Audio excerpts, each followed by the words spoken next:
This is one that we come back to on a regular basis because it is taught in schools, and there's a hope that the audience, especially the younger audience, is able to identify with Romeo and Juliet and kind of what they're going through. They come from rival families that have this feud against each other. Romeo sneaks into a party at the Capulet house, meets Juliet, falls in love. They realize that they're from opposing families. They go to the friar. The friar figures out, you know what, this is the best way to make peace between your households. We'll marry you two, and then we'll tell them, and they'll have to get along. Juliet's cousin Tybalt is mad that Romeo snuck into the party, so he comes looking for a fight, attacks him. Romeo won't fight because they're related now. Romeo's best friend Mercutio fights him. Mercutio gets killed. Romeo's rage gets the better of him, and he kills Tybalt. In response to this, the prince exiles Romeo. Capulet, at this time, is arranging a marriage for his daughter Juliet to Paris. Her mother comes in and tells her about the upcoming wedding. She freaks out because she doesn't know what to do because she's already married to somebody. The friar comes up with the plan that she'll take a sleeping potion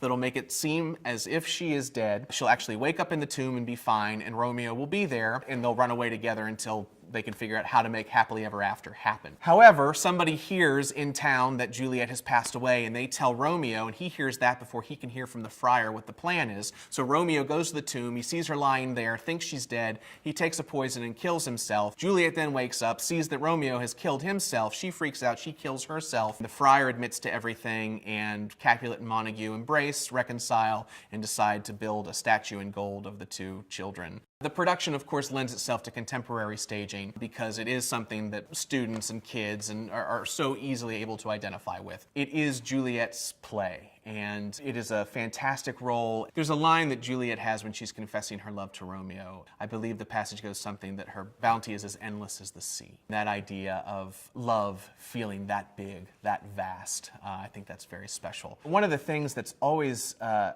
challenge to producing Romeo and Juliet is it's very dirty. The first act of the play, the first half of the play is a comedy, and there's a lot of very crude humor that the younger characters are using. When an audience is leaving a production of Romeo and Juliet, if they make a comment on how dirty the beginning of the play is, then you've done something right. When you see a contemporary staging, you tend to think that all of that's the invention of a contemporary mindset, as opposed to, no, Shakespeare was able to write some really good dirty jokes as well.